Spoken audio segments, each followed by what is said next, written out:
8th at 7 p.m. May I ask everyone to please rise for the pledge? Pledge allegiance to the flag of the United States of America and to the republic for which it stands, one nation, under God, indivisible, with liberty and justice for all. For those of us here and at home, we have two wonderful presentations this evening. First of which is Ms. Dr. Deshauna Doolin, who will be presenting on the Motif Award and high school initiatives. Dr. Doolin?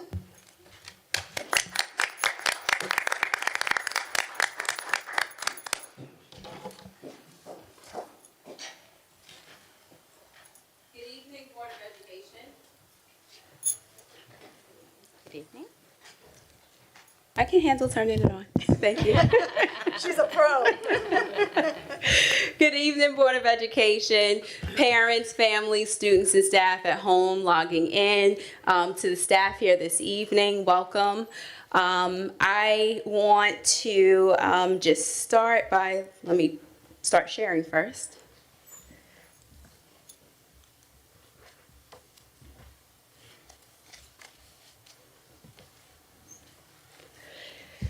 So this evening, I'm going to be presenting on the Motif Award that the high school was honored to be a recipient of this. But before I jump into that, I have to congratulate our boys varsity soccer team.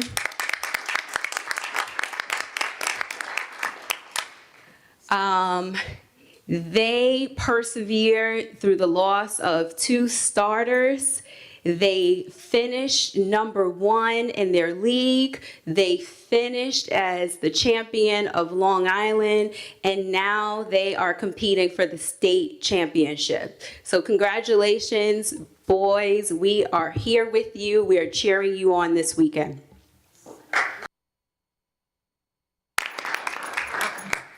Dr. Doolin, can we just do something before we continue?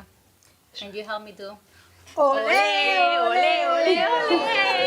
ole, ole. We just have to do that. So everyone is excited. Excitement in the room. I can't say the No.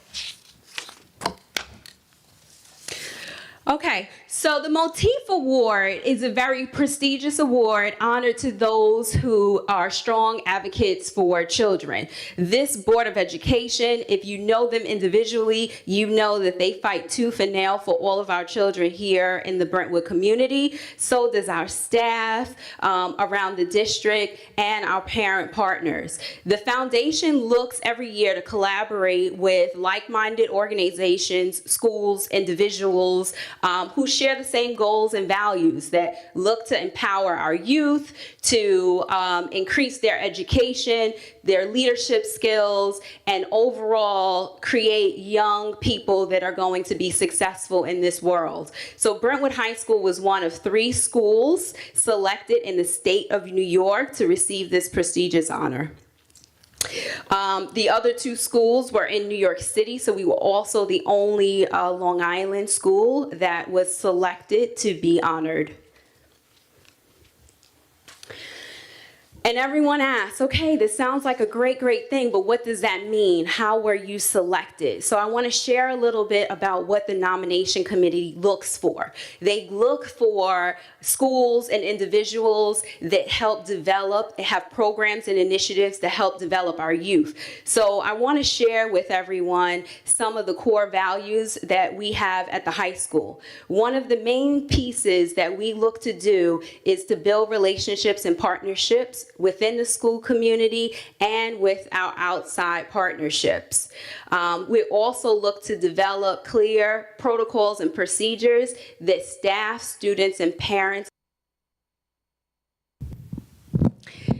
it's not enough for just the administration team as well as the staff to know what's going on in a building. We want our students to know what the expectations are. We want them to know what programs are available for them, where the supports are, where the resources are, and that doesn't happen unless we develop those clear protocols and procedures that they know how to follow and who to go to for support. And ultimately, we hope to become a force in New York State, so the motif and everyone else around us knows that we are strong advocates for our students. So this is where I get to brag a little bit. And Miss Ortiz told me to keep it brief, and I really tried, guys, but just bear with me. There's so much happening at the high school that I would like to just touch upon. So one of the key factors in the nomination for the Motif Award are schools that show civic engagement. So our students engage in civic engagement daily. Here's a few initiatives that we've done over the last year. We conducted a voter registration drive in which we signed up our senior students that had reached the age in which they could vote. So our students, through their government classes, learned about how to make change and how to get their peers involved and helping to make change that is going to impact their lives. We also have a social justice peer program that's run by Miss Dr. Emery Francois. It includes our Brentwood freshman campus students as well as our high school students, and they look in the community for things and items that they want to change in the community in which they live in. They see some social justice issues. They've interviewed some outside community partners. They've even talked to some individuals about why it is that certain things are the way they are, and then they're working through legislation and reaching out to some local legislators just to try to get some things in place to make some positive change. We also have My Brother's Keeper, which you'll see in the bottom right-hand corner. They are always in our community trying to help out where needed. This was actually a activity at which they were at Pronto, just helping out some families in need. So I couldn't talk about leadership, youth empowerment, and self-advocacy skills without talking about our AJ ROTC. So our ROTC builds leaders in our building. Through this program, our students in the last year were able to earn over $1.8 million in scholarships, just for showing strong leadership skills, for mentoring our youth, and for being a presence in Long Island. Christian Pineda on the right-hand side was one of our students for the very first time that was able to earn a scholarship in which his college tuition is completely paid, and he will have a stipend. It's renewable for all 4 years of his college career. And they are also led by Sergeant Hannah and Sergeant Perez. Sergeant Hannah, for the very first time in our Brentwood School District, was able to secure or earn rather, a very prestigious honor as the first non-commissioned officer award. So he has a gold rating and his instructor badge. So that is a very high honor in the military that only happens when you show that you can lead our students to greatness. So one of the other goals at the high school is to be able to engage students where they are and in the areas that interest them the most. So we have some students that are following a leadership path. We have some students that are following a vocational path. We have some students that are involved in STEM.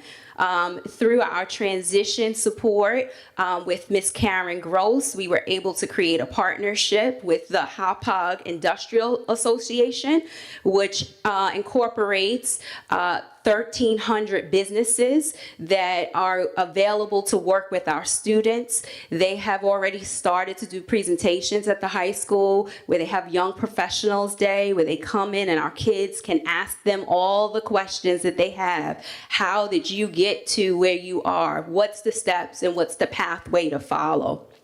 So students, as you see in the picture here, are some of our kids that are into STEM development and research. So we have state-of-the-art microscopes that we were able to purchase last year that they're using to create some type of chemical concoction that is way above where I might be able to handle.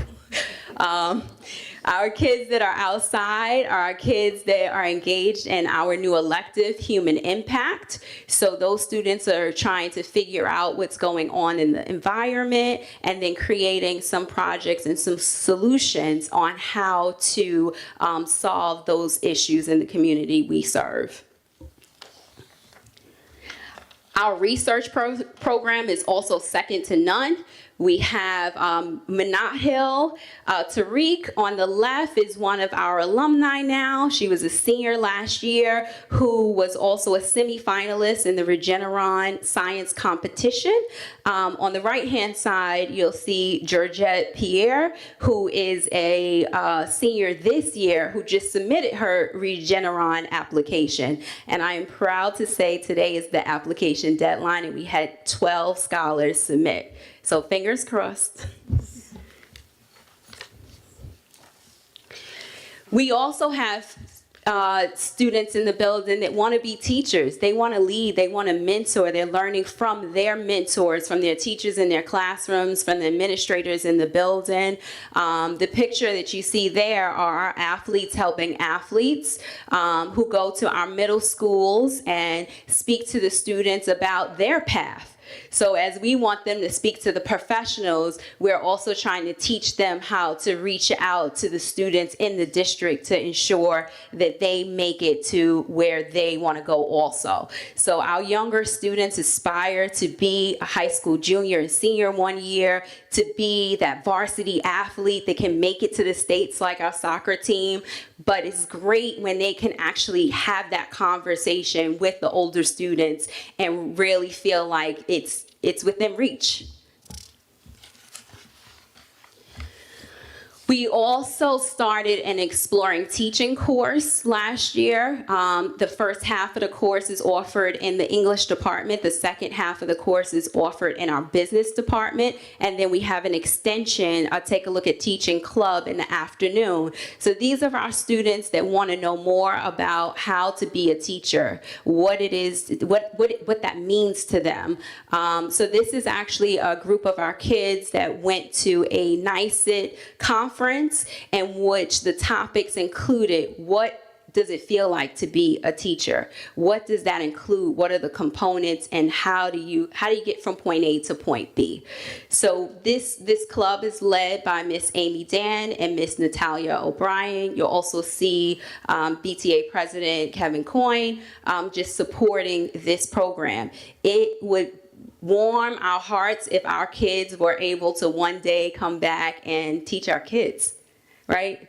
Our Exploring Teaching program in the business department, last year was the first year they went down to the elementary schools and taught second graders financial literacy skills. They had to come up with a lesson plan. They had to stand in front of the class. They were kind of on their own towards the end. They did start in groups, but the joy that they were able to bring to those second graders, when you have the conversation with them afterwards, they're like, oh, I know what I'm going to do.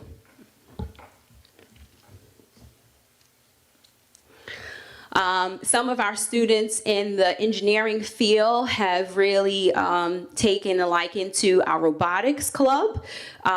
This was something that was brought back last year with one of our partnerships with United Way and PSEG, where our students were able to use some of the VEX supplies or toys, as I call them. When you see them play with them, you think they're toys. And if you see here, they're engaged in putting together the material, using the computers to program different parts of the materials here. And these students will be going to the elementaries and middle schools and sharing their knowledge in how to put together these robots as well. The goal is to also get them to a point where they're able to compete on behalf of the Brentwood School District with the robots that they're creating here. I would be remiss if I didn't talk about our lifeguarding class. So our lifeguarding program has certified over 40 water safety instructors. So this means that our students, before they even graduate, some of our students finish this course in the 11th grade and can then that summer work for some of our pools, start to accrue some hours in the town, and really start to build their resume. So whether this is a final step for them or a stepping stone for them as they start to kind of move through life as adulthood starts to set in. So I am thankful for Ms. Goomba and Ms. Foles, who have really created a wonderful program here that continues to grow and grow every year.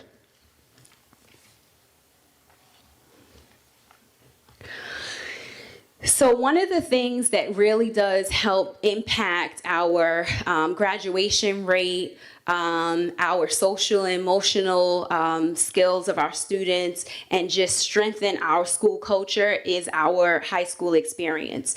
And there is still so much that we can offer our students in so many different ways that we can take the next steps. But I am extremely proud and where we are now from where we were and the things that we're able to offer. So if you see up there, that is our bilingual theater program. That's in it's going into its third year of implementation. Also on the right is our sewing class where students are making pajamas there. So they are learning some lifelong skills. I challenge any parent that has a kid in the sewing class to maybe put them to work. I'm sure there's some things in the home that they can, shape up a little bit.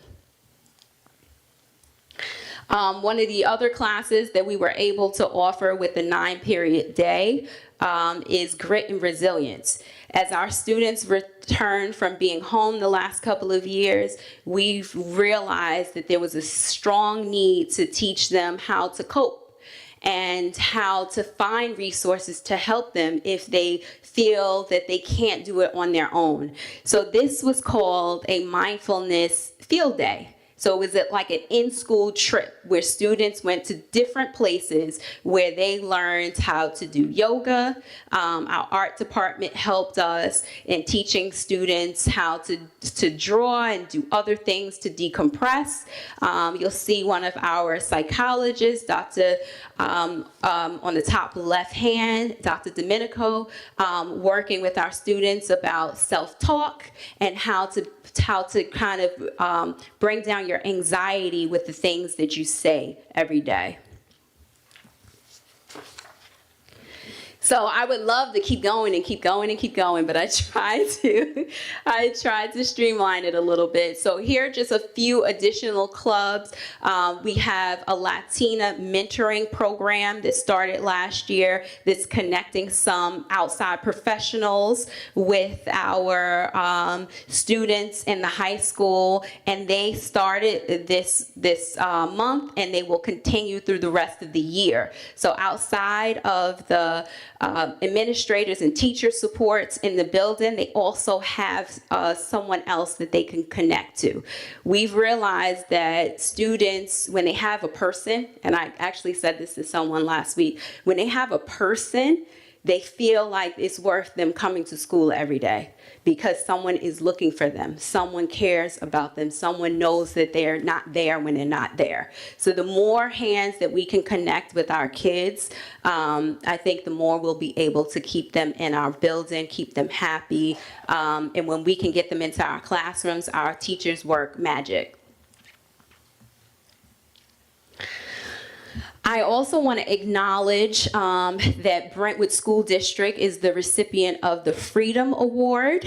This is issued by the PAC program, Protection for Children Against Human Trafficking.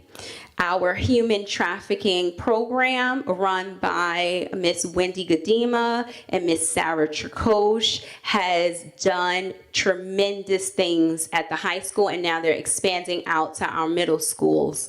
At this point, they have trained over 200 staff members in preventative measures.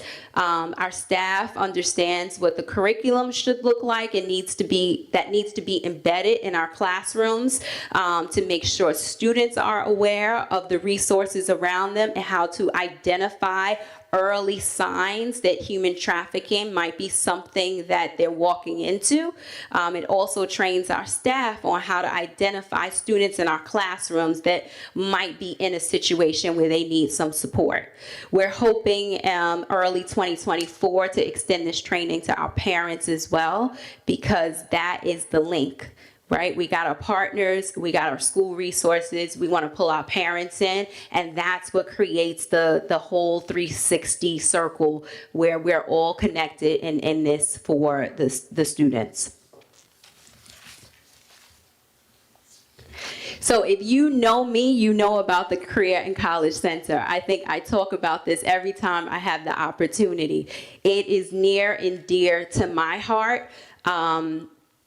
Just for a moment, when I am also a first generation college grad, and when I was applying to school, my guidance counselor said, apply to the local community college and then you'll kind of figure it out from there. And I didn't have a lot of exposure, but I had one of these college centers at my high school. So just being there and being in the space and being exposed to the conversations made me start to think that I could apply somewhere else. I started to go on some of the HBCU tours. I started getting literature from those who worked in the college center, and I was able to have some options. And that's what we want for our students. We want them to be able to make the best decision that's right for them, but we want to give them the options. So anytime you're in the high school, you walk through the college center, you might see a teacher working with a student right now on their essay because their college application is coming up December 1st, deadline. All parents at home of seniors, December 1st is the deadline. Please reach out to your child's counselor if they have not spoken to you yet about an application. You may also see in the middle picture there is a college advisor from an academic university. So he's meeting with a group of students to give them information on his particular college. The students have been identified by Ms. Ferguson, Ms. Ciafrone, or their individual counselor as a student of interest for his particular college. Or students may come there and make appointments just to talk together. I often see groups of kids together just talking about what's coming up next, what we need to do, or how are you doing with this? So this is, if you graduated from Brentwood, this is definitely a new addition that we would like to continue to grow and support. Students now at the high school, they know where to find it. Sometimes they just show up and they don't really know what they're doing there, but someone will help them find their way. We are also making a strong effort to get our students off campus. Exposure is everything. So if we can get them to different schools, it helps them to figure out what's going to be the best fit for them. Do I want a city school? Do I want to stay on Long Island? Do I want to go a little bit further? Do I want a large school, small school? So the more we can get them out, the clearer the picture will become for them. And we know that we're limited with how much we can do with that. So our college counselors this year have come up with an idea to bring those universities to the high school. So they've set up these mini college fairs. Some of you may have attended one of our large college fairs that we do once a year in March. These happen almost every 2 weeks.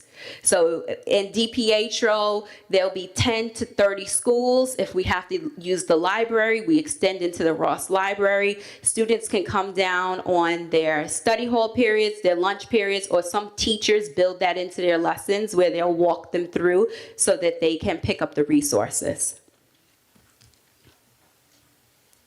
Some of our kids might go to the College and Career Center and say, I want to focus more on a trade. I know my heart is set in this area, and that's great too. Our college counselors will help them get enrolled into a BOCES program or to an early college program at Suffolk where they're earning college credit, or they'll get them into Prosper where they're learning some of their soft skills and some of their career readiness skills. I do want to share that this is the first year that we've been able to offer our students an HVAC program through Suffolk. So at the end of this year, that group of kids will graduate with 9 HVAC credits and also the opportunity to sit for a national certification in HVAC. So they can go right into employment as soon as they graduate with that certification. So if you haven't gotten it yet, one of our big focuses is we want them to leave with a diploma plus. And I know this is something that Ms. Ortiz has said over and over again, but sometimes they need a little bit of security while they're trying to figure out what the next step is. So if we can get something in their hand in addition to their diploma, they can go right into employment. Also, our building looks a little bit different. So as we're trying to build that community feel, and we want kids to have 21st century skills, we had to shift our building so it looked like we were ready for the 21st century. So in our libraries, both Ross and Sonderling, you'll see some new additions, some improvements in our technology and our business rooms. We had a partnership with some of our outside sponsors, and we were able to bring in a stock ticker.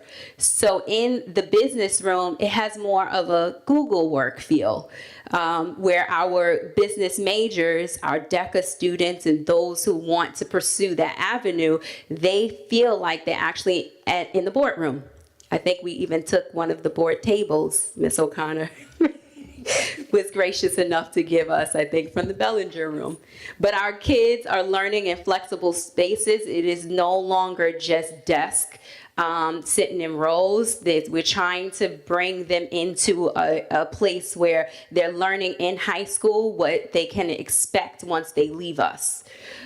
So it is very important for us to make sure that they're clear with the goals where we see them going and the expectations too. So next steps. We have a lot going for us, but we want to continue the momentum. So with the shift of the Brentwood freshman campus, we are starting our CTE pathways there, where students are going to be identified for a specific career pathway, and then their counselor will help guide them through the rest of their high school career. So if they make the decision in 9th grade that they want to follow a nursing pathway, we're actually being very strategic about which courses they need to take to get the exposure and the transcript that's going to get them into the program that they want to go in. And we know at age 14, you may not be settled. I mean, I have a 16-year-old now that is a junior, and she has no idea where she's going. And that's with conversations with me at home. So I know that things may change. So even if they choose a track, those elective credits will allow them to graduate on time. And it'll give them exposure. My daughter this semester took an early childhood class because I'm in education, her dad's in education. She felt like this is where I'm going to be. And a month in, she said, this is not where I'm going to be. I think I'm going to try business next. And that's okay, but at least they have that experience that they can say when it's time for them to apply to college, I need to find a college with these 3 majors because I think that's where I might land. So we want to continue to build those pathways that end in a certification so our kids can use it as soon as they exit, but then also getting them ready for whatever the next step is in life, whether it's college or vocational. All right, and these are our COPA kids, so they're saying goodbye and good night. Before I finish, I do have to thank the Board of Education immensely for your support over the years. All of those programs and initiatives really did come about in the last like 2 or 3 years. And that doesn't just happen because we want them to, right? That happens because you saw the benefit to the student, you saw what we were trying to do, and you invested in our goals. So we appreciate you. Thank you. I mean, all I kept thinking, it was, wow, that, just, wow. I was like, and it just keeps getting better. And it just keeps getting better. We're not there yet, No. right? There's a lot of things that we know that we need to work on and gaps that we have, but we know where they are. Right. So that's the important piece. So we know what needs to be done, and each year we're going to try to get better and better. That's the goal. Right. I think we listened to the community, the board listened to the community, and we had a lot of great feedback from community, from administrative staff, from teachers, all the stakeholders, everyone that's vested here in Brentwood. We had that collaboration and partnership that we spoke about back in July of 2022. Mm-hmm. So I think over the past 2 years, we've made tremendous strides inside the district and outside of. I think we're revamping our image. It's not going to happen overnight, but I think the feedback has been overwhelmingly positive as far as what's happening here in the district from parents and even people outside of Brentwood that, hear about the programs that we have, and they're just like tapping you guys on the shoulder and saying, hey, how can we bring that Right. to our district? Because, we are pioneers in every sense of the word, in many arenas when it comes to education and outside of, but primarily in education. So, a lot of people tap us on the shoulder and ask us, how are you doing what you're doing? And, you guys go out there and impart your knowledge and bring something to the table outside of the district. We're always willing to share what we have, right? Most times. We're nice enough. I'm being politically correct here. I don't want to be selfish, but, but. Eileen, Felix, why you said and how we said that we're doing is because we are working here for our kids. You see an administrator, the way that she's presenting, she owns this. This is her life. Mm-hmm. She's passionate about what she's doing. Her team is very dedicated, and the level of commitment that you put into this high school, Dashana, Dr. Doolin, it really shines through. Mm-hmm. So thank you so much. I was smiling the whole time here, and I wanted to cry, but I can't cry, right? So, so thank you again, and Mr. Gesser, you are there also. Thank you so much for all that you're doing. And Thank you. It evokes just an immense sense of pride in what we're doing. So thank you. And we feel that throughout the building. The teachers also deserve a huge round of applause because it's their commitment, it's their selflessness also that they stay after for these programs. They help run these programs, and they're helping to build this legacy. So we appreciate all of the stakeholders that are involved both inside and outside of the high school. Thank you. thank you.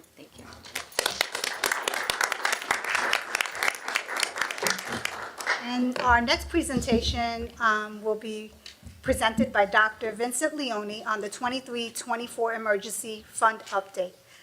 But I would be remiss if I didn't mention that many of these initiatives that we have in district are by your hand, Dr. Leone, so thank you.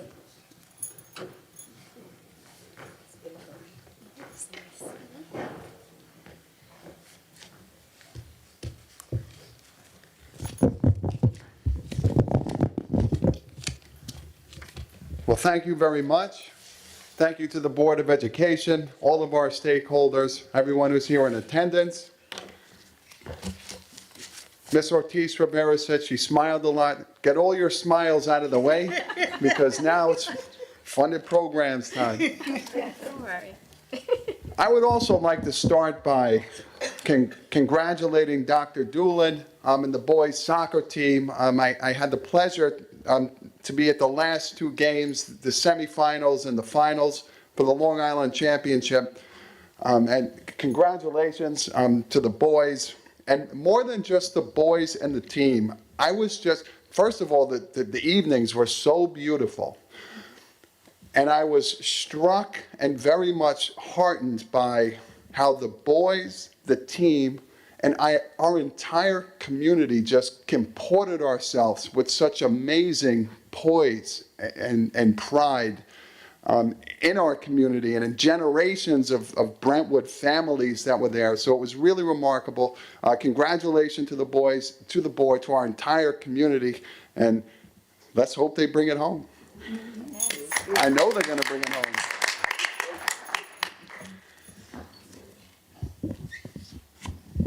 Just a reminder to the community at home, our chat room is open. Feel free to chime in, ask questions, make comments. We'd love to hear from you at home.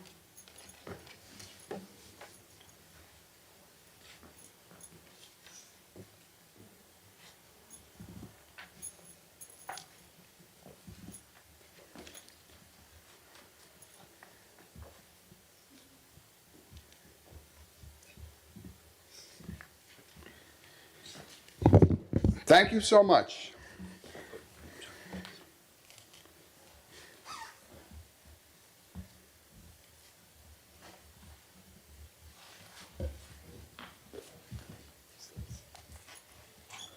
While we're waiting, if I could introduce the Assistant Coordinator of Funded Programs, Mr. Vincent Tedisco. Yes. Thank you.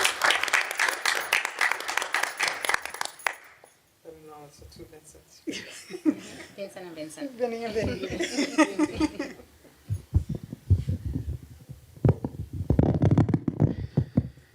So once we get the technology functioning, and we will soon, you're going to see some amazing alignment between what Dr. Doolin shared and what I have to share this evening. I'm going to talk conceptually, as we do in funded programs, and what Dr. Doolin shared was the evidence of what it is, that we think about and what we visioned in the district conceptually. So really remarkable alignment that you will note and notice.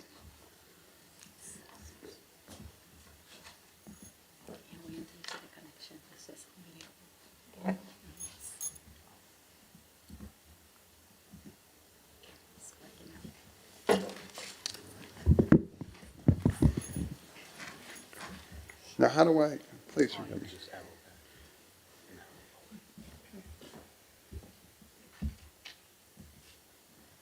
Fantastic. Well, welcome everybody to our most recent emergency fund update. I believe it's the fourth or fifth time that I've presented to the Board of Education and the community talking about our emergency funds.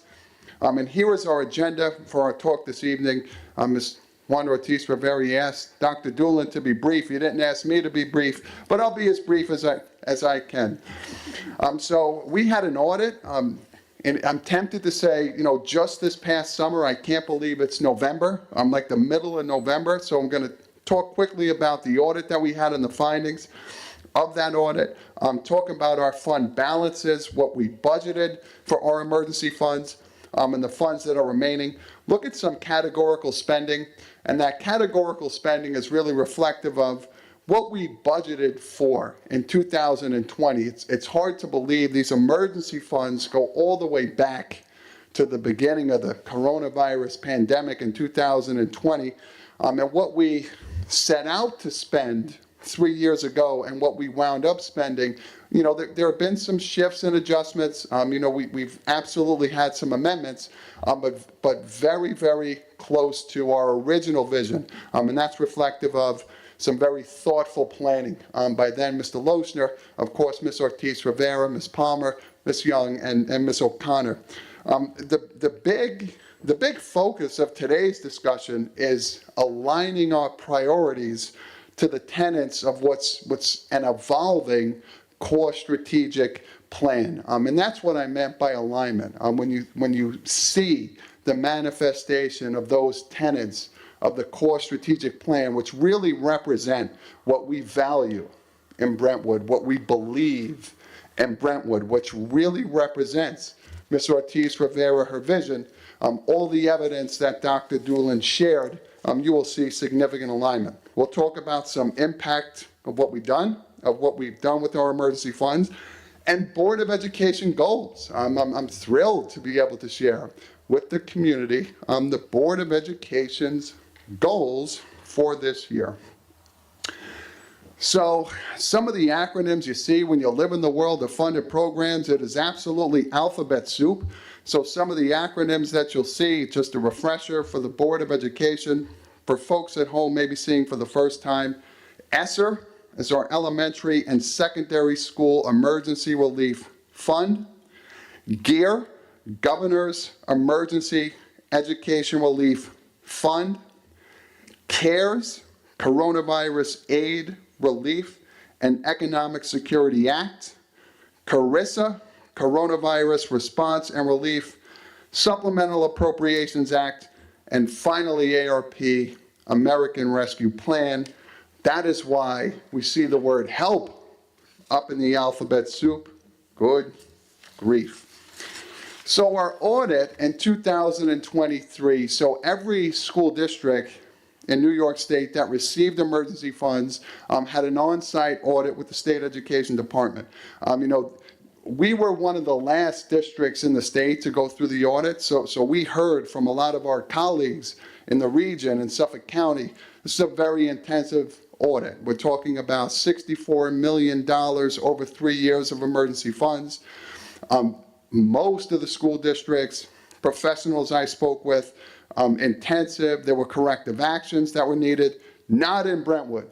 The State Education Department was laudatory in their assessment of our planning for and use of emergency funds and monitoring. So part of that audit included our stakeholder engagement. And as Ms. Felix said earlier, how much we value stakeholder engagement. So all of our efforts to survey all of our stakeholders, our parents, family members, staff, students in the thousands, all the work we did to communicate with the community through Board of Education meetings, announcements, robocalls, videos. So the state was very complimentary of all those things that we did. Return to in-person instruction. That was our approach to keep children and staff safe. State was very impressed with everything that we did to do that. Our use of funds, and Vincent Tedesco, when I tell you the amount of documents that we organized and uploaded and shared with the state, it was in the tens and tens of thousands, which are reflective of extraordinarily robust and efficient financial systems. I'd be remiss if I didn't thank Ms. O'Connor in the business office, who are absolutely tremendous in their support in this regard. Not one finding, not one corrective action, tens of thousands of invoices, purchase orders, timesheets. And I want to thank Vincent Tedesco, who was tremendous, helping us with that. The last piece was evidence-based practices. And this is one of the reasons it was difficult to spend this money. So people may think, well, spend money, it's got to be easy to spend money. Not these emergency funds. State Education Department's very prescriptive. Most of the things we do have to be evidence-based. And because of our cabinet's experience with and priority for identifying evidence-based practices and implementing them, it was easier for us. So a remarkable audit, laudatory assessment. The state asked us to, and I believe is, using some of our approaches as models for the rest of the state. Now, this is an excellent slide. So this is our fund balance slide. Now, the last time I presented to the board those first two budgets, our CARES Act GEAR and ESSER 1 budgets, we had spent every single dollar 100%. The last time I was here, the following two budgets, the Carissa budgets, were not spent 100% because we still had some work to do to spend it down. I'm happy to report that every single dollar for those first four budgets have been spent. And that's not typical across the state. It's exceptional. I don't know of another school district that has spent every single one of those dollars. It's not easy to do, but we've done so. And again, that's reflective. That is reflective of extraordinarily thoughtful planning on behalf of Ms. Ortiz Rivera and her cabinet, and extraordinary financial systems. Again, Ms. O'Connor in the business office, the education that you've given me, and it takes a team. It takes a team. Many of the things that Dr. Doolin shared at the high school going on, Dr. Doolin helped us spend some of that money, absolutely and for sure. Now, the rest of our budgets, we have our ARP budgets, 5 of them left to go. They are due to expire September 2024. So it is my hope, with the help of God, I'll be here next year, and all of those percentages in that percentage column will say 100% next year. So we still have some work to do, still have some money to spend, but we are moving in the right direction. This is some categorical spending for the 4 budgets that have recently expired. This was our first budget, our CARES GEAR 1 budget, $670,000. This was the first budget we received in 2020. It's hard to believe. Most of that money you could see was spent in salaries. That's when the pandemic first hit. We were panicked. Folks didn't, we didn't even know, could foresee the future. One of the things that the State Education Department allowed us to do was to safeguard positions, professional positions. And that's one of the first things that we did. For our CARES ESSA budget, which was more substantial, almost $4 million, you see that most of that money was spent on supplies and materials. This was our one-to-one computer device initiative. So that was one of the first things that we realized right away. And that's an issue of access. It's an issue of equity. So using those funds to make sure that every student in our district has a device, we believe was a very thoughtful and effective use of those funds. That will continue to pay dividends as we move into computer-based testing this year. So the fact that all of our students will have their own device is going to be very, very helpful. This is our Carissa GEAR budget. More money spent on supplies and materials. Also, a lot of that spent on devices. This is our Carissa ESSER budget, the largest of the 4 budgets that have expired. A lot of money spent in professional salaries, supplies and materials. And this was our professional development budget, that purchase services budget, $5 million. This is where we really focused on professional development for our staff. Continuous improvement, academic, improving our capacity for academics, and social emotional support as well. This is the aggregate chart for the 4 budgets that have expired, almost $23 million. And again, it's very close to most of the money spent in supplies and materials, professional salaries. You see that purchase services for professional development, very closely aligned to the original budgets, which is again reflective of very thoughtful planning on behalf of then Mr. Lochner, and of course, Ms. Ortiz Rivera and her cabinet. So stakeholder input, and this is what I was referring to before. And I know Ms. Felix said 2 years ago, I submit that this started even a little sooner. Since 2019, just when the pandemic was hitting, we have surveyed thousands and thousands of stakeholders in the district, parents, families, staff members, thousands of children through various feedback mechanisms. district-level surveys, building-level surveys, questionnaires, interviews, SIP team meetings and activities, parent-family engagement activities that we facilitate through Title I. So this is a requirement. We are required to engage in this type of stakeholder,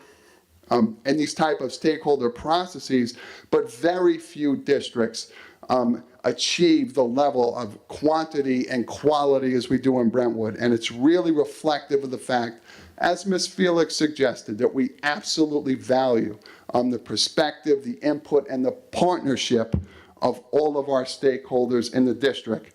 So all of that, all of these collaborative activities resulted in, and I've shared this before, this is what our constituents have said should be our priorities for use of emergency funds: infrastructure, to keep children safe, and staff, of course, ventilation systems, devices, supporting students' social and emotional health, academic support. So those haven't changed since the last time that I've spoken to everybody.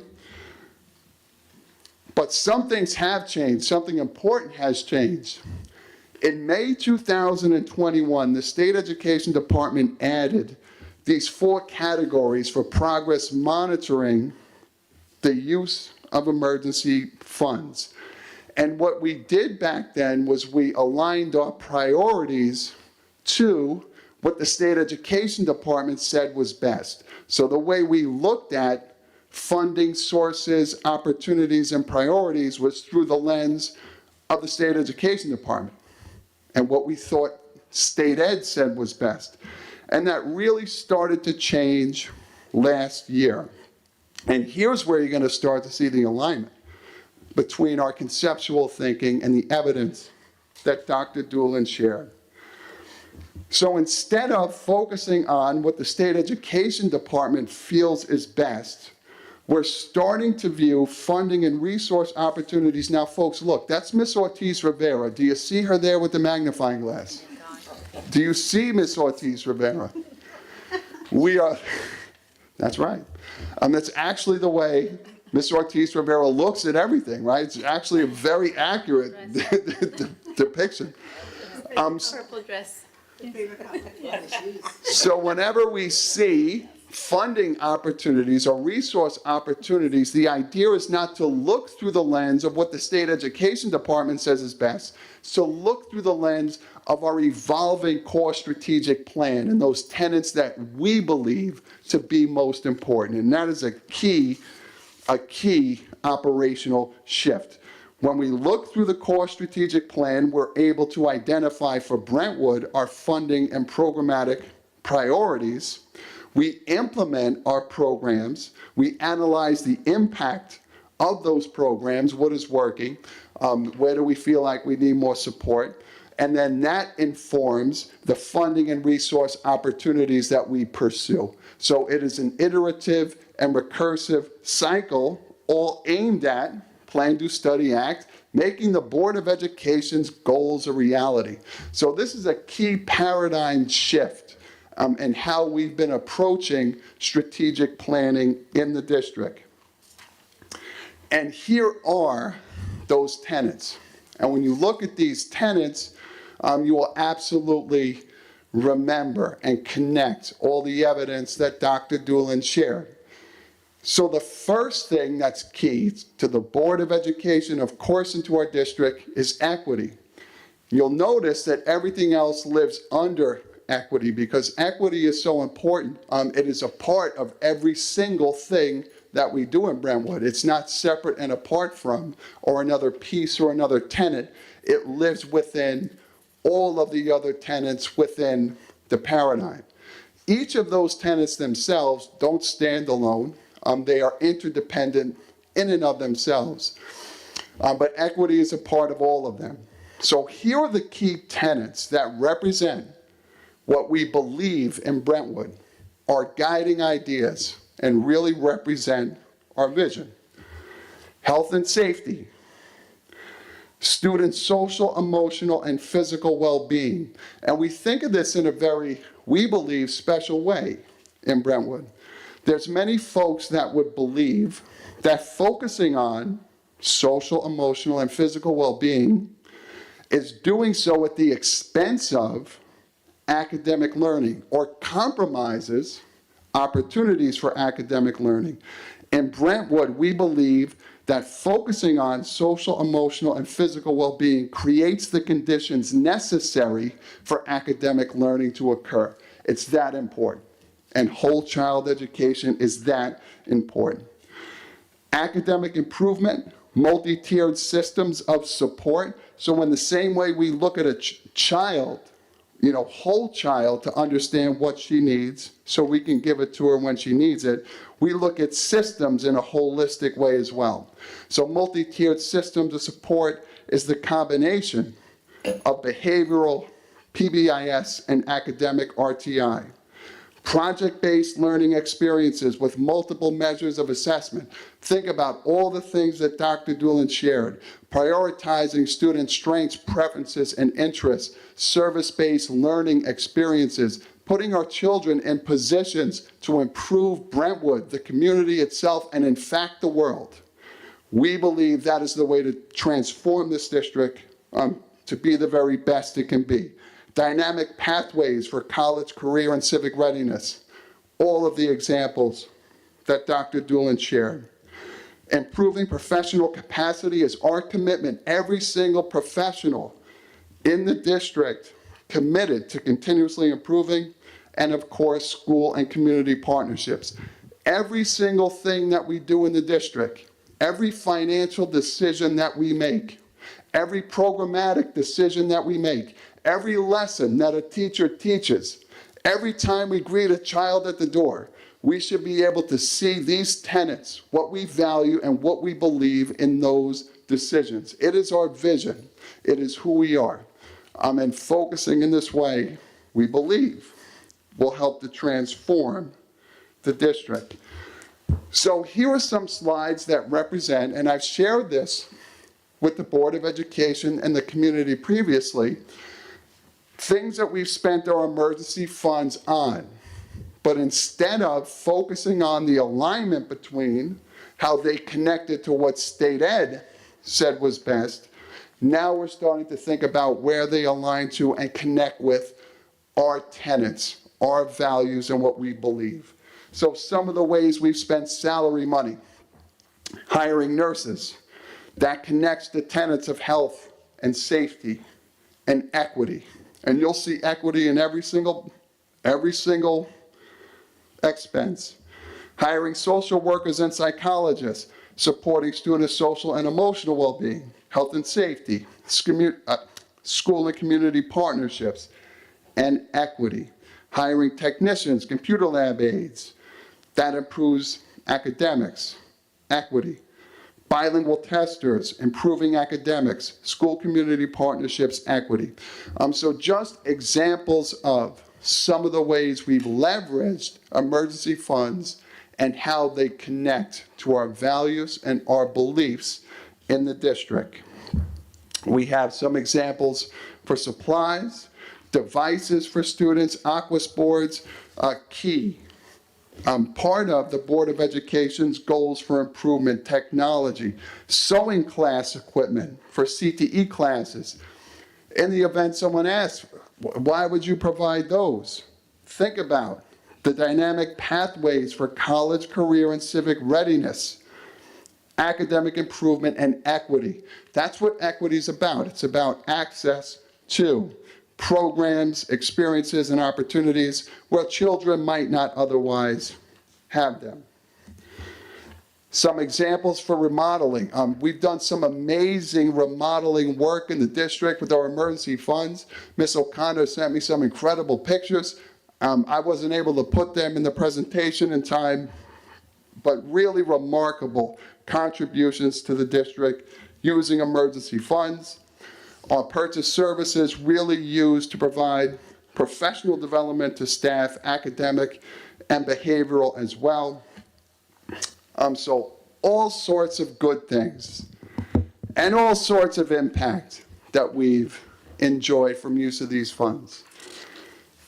including but not limited to 3 of our schools removed from state ed accountability status in 2023-24. We are the 6th largest school district in the state, 17 buildings. We have the lowest percentage of identified schools in New York of any of the big school districts. It really is remarkable. To be removed from accountability status is reflective of improved outcomes on state exams 3 through 8, English, mathematics, and science, and is also reflective of a significant increase in test participation. So some positive outcomes, we believe, that are a result of our emergency funds. Our 8th graders passing Regents exams, unbelievable.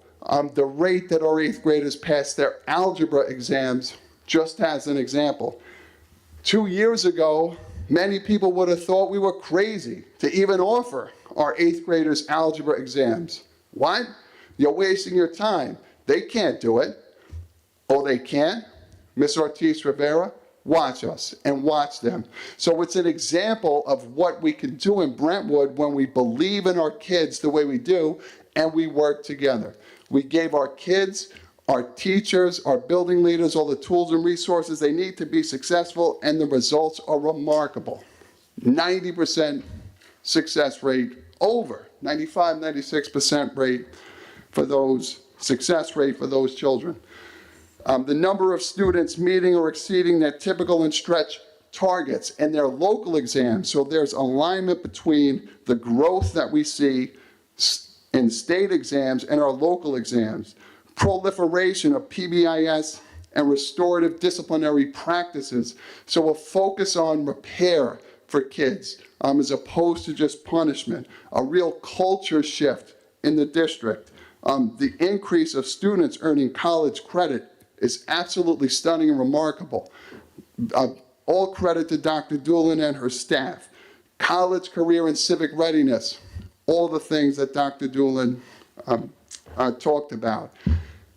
And graduation rates, there's nothing official, but we have reason to believe that we are going to see an improvement in graduation rates. So lots of positive impact from our use of emergency funds. These are our priorities in this, our very last year. They're really the same that they've been for the past 2 years. However, what's changed is our approach to planning. Again, not focusing on what state ed says is best, but really having a core set of values and beliefs and an emerging vision to look to for all the decisions that we make to make the Board of Education goals a reality. And here are the Board of Education goals. Number 1, yay! To develop a rigorous academic curriculum K through 12 that is focused on developing literacy and math skills. 2, implement a district technology plan to ensure strategic vision, goals, and actions that support student achievement and engagement through the seamless integration of technology into teaching and learning. Who's writing these things? We need some help I need some help to write some grants. Excellent. Continue to promote equity, diversity, and inclusiveness in the school environment by offering learning experiences and activities that embrace all students and foster respect and compassion for all. All of these goals, I hope you see reflected in the district's core strategic plan, which is developing and evolving what we value and what we believe. Very quickly, funding source alignment. None of those emergency funds operate independently. We get tremendous help from our general funds. Dr. Doolin spoke about our My Brothers Keeper programs are absolutely incredible. Our refugee and immigrant student welcome program staff, amazing what we do for immigrant and refugee families. Our H-type grant, human trafficking that Dr. Doolin spoke about, our Super Saturday Academy, Smart Start. So many opportunities in the district that we have the pleasure to shepherd and facilitate to ensure positive outcomes for our children.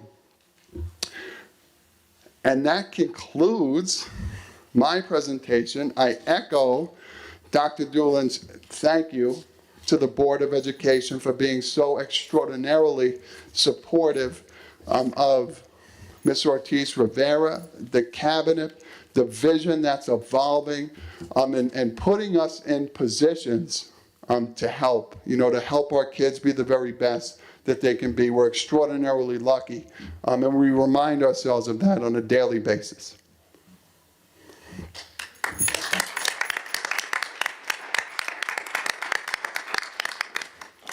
Thank you so very much for that presentation. It just reinforces when we have shared vision and partnership and collaboration, the wonderful things that come to fruition in this district.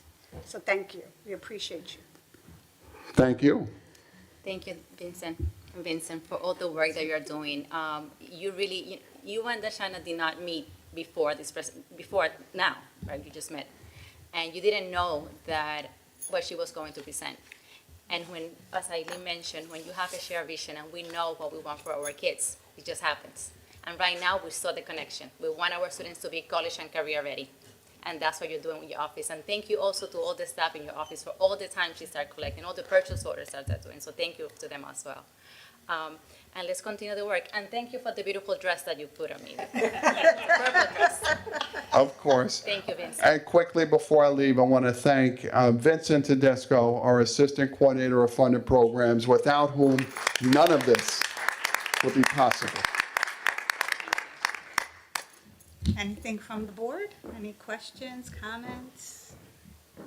I'm speechless. I think it was just fabulous. I know we knew we were in for a treat. We were talking about it amongst ourselves today. I got to be honest. We were talking about it as a board, and we were saying we're in for a treat. But who could have imagined? Extremely impressive.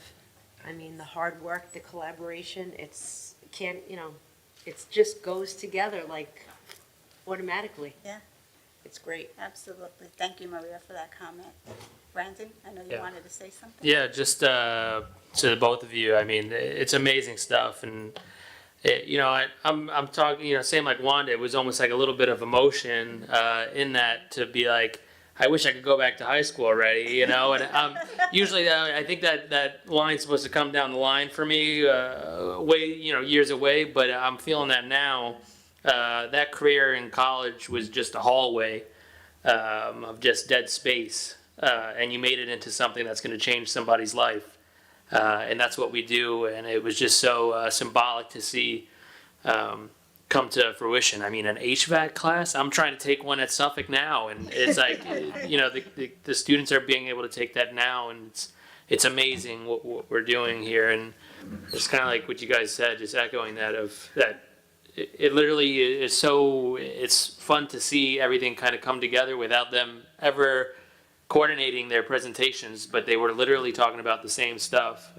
It was just really cool. So thank you again.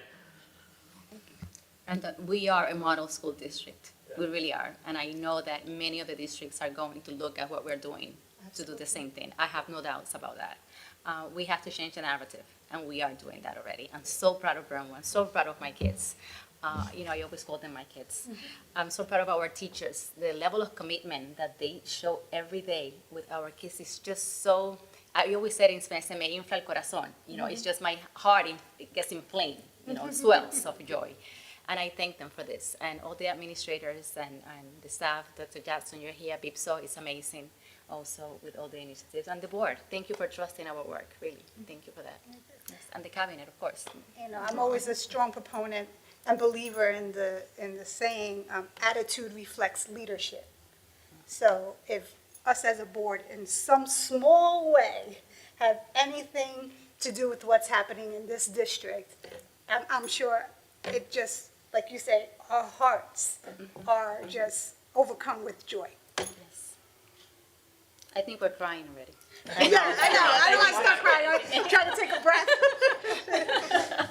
But it is truly amazing. I just want to say my grandkids all want to come here. Yes. And unfortunately some of them don't live in the district, but Grandma, why can't I go to that school? Because I bring them like for art shows and when we have special events and they want to come here, because this is what they know and they know it's good. And we really, I just can't echo enough everybody's comments. We thank everyone involved with this success. Thank you. Thank you. And with that being said, is there anything else from the audience? I think I got disconnected from the community. Is there anything from the I community? don't think there was, Yeah. I'm sorry, we got involved in the Yeah. presentation. We didn't click on it fast enough. There was a question earlier when Dr. Doolin was presenting, and the whole question came over, is this suitable for ninth graders? But it really didn't go into what Which part of particular, it? which portion they were talking about. Okay. So I just encourage that family, Celia, to talk to the principal at the freshman center, and he could tell you about the opportunities there as well as at the high school, because we do run a shuttle bus from the freshman center to the high school. So, yeah, I think a lot of that is suitable for ninth graders as well. Again, just talk to your principal. Thank you, Stacy. I'd like to ask Dr. Doolin one question. Brandon mentioned the HVAC, and as we were going through it and we got to that part, I was wondering if that's a program that we collaborate with Suffolk, or do we have an in-house kind of way of teaching this to the students? Okay, thank you.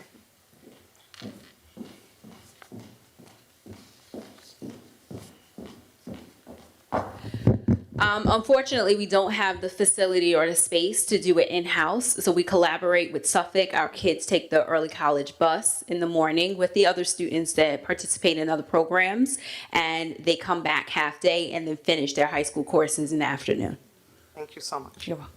And I don't want to give too much away to the community just yet, but we have some great programs that we're going to bring in-house. Some ideas of our fellow board members here, and again, more collaboration with all of our stakeholders. So we have more to come, and I think the parents will be very excited at the additional opportunities our students will gain.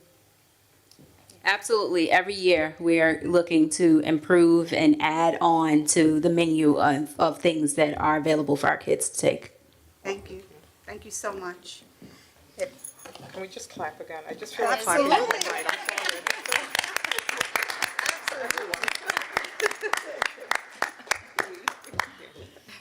sorry. I need a motion to adjourn the meeting at 8:20 PM. Motion. Motion by Julie Burgos. I need a second. Second. Second by Maria Malave. All in favor? Aye. Opposed? So moved. Have a good night, everyone. Nice.